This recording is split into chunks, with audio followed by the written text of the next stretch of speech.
تو اور پھر اس کے بعد اگر کسی خاتون کی والد کی والدہ پتہ نہیں خاتون کے والد کہیں صحیح منہج پر نہیں ہے، کیا ان کے اجازت کے بغیر کسی اور کو اپنا ولی بنا سکے ہیں؟ دیکھیے صحیح منہج کا معنی، اب آج کل لڑکی کو اپنے طور پر شادی کرنی ہو تو کہہ دے گا کہ وہ غلط ہے ہمارے والد، نہیں، صحیح منہج کی تعین ہوگی، یہ نہیں کہ آپ اپنے طور پر کہہ دیں ہمارے والد جو ہے غلط طریقے پر ہیں، ہم ہی اصل طریقے پر ہیں، نہیں، واقعی اگر جب تک وہ مسلمان ہیں کفر کی حد میں نہیں داخل ہوں گے تو آپ منہج جیسا بھی ہو، اگر منہج کفر کا نہیں ہے، یعنی قبروں پر سجدہ نہیں کرنے جا رہے ہیں یا قبروں والوں سے مرادیں نہیں مانگتے ہیں، یقیناً جو شخص جا رہا ہے مانگنے وہ کافر ہے، اس طرح کا نہیں ہے تو وہ بیٹی جو ہے اپنے باپ کی ولایت سے خارج نہیں ہو سکتی، باپ ہی ولی ہوگا۔ ہاں اگر باپ جو ہے واقعی اس طرح کا ہو، منع کر رہا ہو، غلط کار ہو، نیک لڑکے سے شادی کرنا چاہتی ہے، باپ کہتا ہے یہ مولانا سے شادی نہیں کرنا ہے، یہ لوگ غلط ہوتے ہیں، یہ ہے وہ ہے، تو وہاں لڑکی کو حق ہوگا کہ وہ جو اسلامی حکومت کے قاضی ہیں ان کے پاس جا کر کے ان کو ولی بنا دے گی۔ السلطان ولی من لا ولی لہ، پیارے رسول نے فرمایا ہے کہ جس کا کوئی ولی نہیں تو حاکم وقت یا ان کا نائب قاضی وہ ان کے ولی ہوں گے۔ لیکن یوں ہی منہج کا بہانہ تو دیکھا جائے گا، ٹھیک ہے منہج اگر کفر کا ہے تو یقیناً وہ ولی نہیں ہو سکتا ہے، اگر اس کے بھائی صحیح ہیں تو بھائی کو بنائے، نہیں کوئی ہے تو حکومت وقت سے کا دروازہ وہ کھٹکھٹا کر سکتی ہے اس سلسلے میں، اور جا کر کے قاضی سے کہے کہ یہ حالت ہے ہم شادی کرنا چاہتے ہیں۔ بہت سے ایسے لوگ بھی ہوتے ہیں کہ بیٹی کما رہی ہے بچی کو شادی بھی نہیں کرنے دیتے، ایسے واقعات بھی سننے اور دیکھنے میں آئے، تو وہاں جا کر کے اس کو حق ہے، اس میں وہ نافرمان نہیں گردانی جائے گی، اس کو حق ہے کہ جا کر کے اپنی شادی کا انتظام کرائے۔ لیکن اب پتہ نہیں جو کچھ لوگ حنفی مذہب میں تو ہم جانتے ہیں کہتے ہیں کہ نہیں، اگر وہ باقرہ نہیں ہے اور وہ پہلے اس کی شادی ہو چکی، طلاق ہو گیا، شوہر کا وفات ہو گئی، تو ولی کی شرط نہیں، وہ خود اپنی شادی کر سکتی ہے اکیلے۔ یہ بہرحال پورے طور پر ایک غلط مسئلہ حنفی مذہب کا ہے، آپ اس کو یاد کر لیجئے، پورے طور پر سنت رسول کے خلاف ہے۔ رسول فرماتے ہیں لا نکاح الا بولی وشاہد عادل، وہ نہیں ہونا چاہیے، دو گواہ ہونے چاہیے۔ اور اسی طرح دوسری حدیث میں ایما امرأۃ، جس کسی عورت نے، یہاں باقرہ ہو یا غیر باقرہ ہو سب کا یقینی طور پر احاطہ ہے، ایما امرأۃ نکحت نفسها، جس نے خود بخود اپنا نکاح کر لیا، بغیر اذن ولیہا، اپنے ولی کی اجازت کے بغیر، فنکاح ہوا، تو اس کا نکاح باطل باطل باطل 3 مرتبہ پیارے رسول اللہ۔ لیکن ہم اصول الشاسی میں پڑھتے ہیں، کہتے ہیں یہ حدیث ہے اور قرآن میں تو ہے، یہ بھی ٹکراؤ ایک دم دکھاتے ہیں۔ قرآن میں ہے کہ فَإِن طَلَّقَهَا، اگر 3 طلاق دے دیا آدمی نے تو اب وہ جا کر کے کسی اور سے نکاح کر لے، فَإِن طَلَّقَهَا فَلَا جُنَاحَ فَإِن طَلَّقَهَا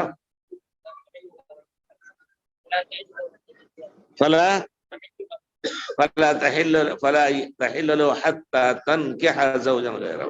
پہلا شوہر اگر اس سے شادی کرنا چاہتا ہے تو نہیں کر سکتی جب تک جا کر کے کسی اور آدمی سے نکاح کر لے اتفاقی طور، یہ نہیں کہ کہہ دے کہ رات بھر کے لیے حلالہ وارہ ہو، تو اس سے پہلے بھی ہم نے کہا ہے یہ حلالہ نہیں حرامہ ہے، یہ پورے طور پر حرام ہے، پیارے رسول نے لعنت بھیجی ہے ایسا کام کرانے والے پر۔ جا کر کے نکاح کر لے، گئی اور 2-4 سال وہاں گزارا، نہیں نباہ ہوا، اس نے بھی طلاق دے دیا، تو پھر پہلے شوہر کے پاس آ سکتی ہے۔ تو کہتے ہیں حتی تنکح، کہ وہ نکاح کر لے، لفظی ترجمہ اگر کریں گے، نکاح کے معنی لڑکے کو کہیں گے نکاح، اس نے اپنی شادی کر لی، ینکحو شادی کرتا ہے، اور اسی طرح لڑکی شادی کر لیتی ہے، یہ نہیں آیت میں ہے حتی تنکح کہ ولی وغیرہ اس کا نکاح کرا دے، نہیں، تو وہ آزاد ہے، اپنا نکاح خود کر سکتی ہے۔ یہ پورے طور پر حدیث رسول کے خلاف ہے۔ آپ لوگ اپنے بچوں کی عزت اور اپنی عزت کا خیال رکھیے ذرا سا، اور اس قاعدے پر عمل مت بالکل نہ کیجیے۔ مذہب کے اس قاعدے پر عمل کر کے آپ خود شرمندہ ہوں گے۔ جی جی وہ کوٹ غلط ہے۔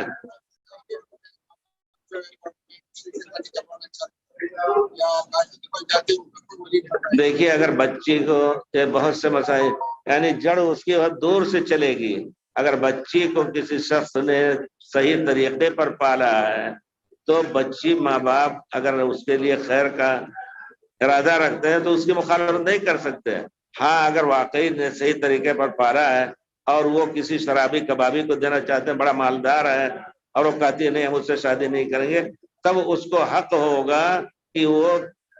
قاضی شرعی کے پاس چاہیے۔ قاضی شرعی کہاں ملے گا؟ ہونا یہ چاہیے کہ جس طرح ہم مدرسے بناتے ہیں، مسجد بناتے ہیں، امام اور سب کچھ، قاضی شرعی ہم مقرر کریں ہر علاقے میں۔ مسلمانوں کو کی ایک جماعت ہونا چاہیے، ایک ہی جماعت، کئی فرقے نہ ہوں، اور ہر ایک کسی علاقے میں ایک قاضی ہوں، وہ چاہے تنخواہ لے کر کے، یا امام مسجد ہو، مسجد کی تنخواہ لے رہے ہوں، اس طرح کی انتظام کیجئے۔ اور جا کر کے آپ ہندو قاضی یا اور کسی جج کے پاس جائیں گے تو ظاہر بات ہے وہ تو اور زیادہ اس میں پیٹرول ڈال کر کے اختلاف پیدا کر کے بچی کو ہمیشہ کے لیے دور کر دیں گے ماں باپ سے، تو بڑے مسائل ہیں۔ تو ہونا یہ چاہیے کہ اس شرعی عالم کے پاس جائیں۔ عالم کا حق ہے کہ وہ دو چار علماء کو اکٹھا کر کے اپنی بیویوں کے ساتھ ان کو بیٹھا کر کے اور نکاح کر دے تو انشاءاللہ جائز ہوگا۔ ہندوستان جیسے ملک میں، برطانیہ جیسے ملک میں، یا جہاں کہیں سرکاری اسلامی حکومت نہیں ہے، وہاں یہ کام ہونا ضروری ہے۔ مسلمانوں کے اوپر فرض ہے، جس طرح اپنے لیے مسجد بنا رہے ہیں، اپنے لیے مدرسے بنا رہے ہیں، اسی طرح ان سب چیزوں کا بھی انتظام کریں۔ غیر ہو اس کا جواب یہ ہوا، یہ کہا جائے گا کہ نہیں، پیارے رسول نے حدیث میں فرمایا ہے لا نکاح وَأَيُّمَ امْرَأَةٍ، کوئی نکاح نہیں ہے بغیر ولی کے۔ وَأَيُّمَ امْرَأَةٍ نَكَحَتْ نَفْسَهَا، جس کسی عورت نے خود بخود نکاح کر لیا، وَنِكَاحُهَا باطل باطل باطل، 3 مرتبہ کا، فَإِنِ اسْتَجَرُوا فَالسُّلْطَانُ وَلِيُّ مَن لَا وَلِيَّ لَهُ، اگر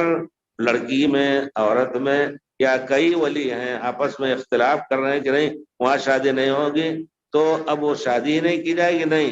تو وہاں لڑکی کو حق ہے کہ مسئلہ اٹھائے، یا خود جو مختلف لوگ ہیں وہ قاضی کے پاس بھیج دیں، قاضی وہ اس کا ولی بن جائے گا۔ فَإِنْ اشْتَجَرُوا فَالسُّلْطَانُ، حاکم وقت یا حاکم وقت کا نائب، قاضی یا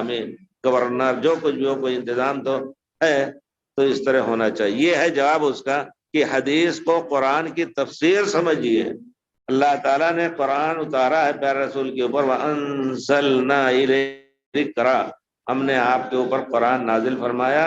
آگے کیا ہے؟ لِتُبَيِّنَ لَهُم مَّا نُزِّلَ إِلَيْهِمْ، تاکہ آپ اس کی تفسیر فرما دیں۔ تو گویا حتیٰ تنکح زوجا غیرہ کی تفسیر پیارے رسول کی اس حدیث میں ہے۔ اب اگر کہیں گے کہ نہیں یہ خبر واحد،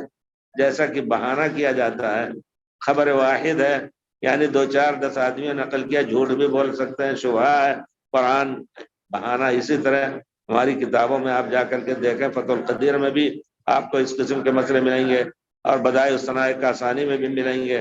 اس طرح کی چیزیں ملتی ہیں کہ خبر واحد ہے اور یہاں قرآن دونوں ٹکرا رہے ہیں، تو قرآن پر عمل ہوگا، قرآن عام ہے اور حدیث کو نہیں لیا جائے گا۔ یہ جو ہے طریقہ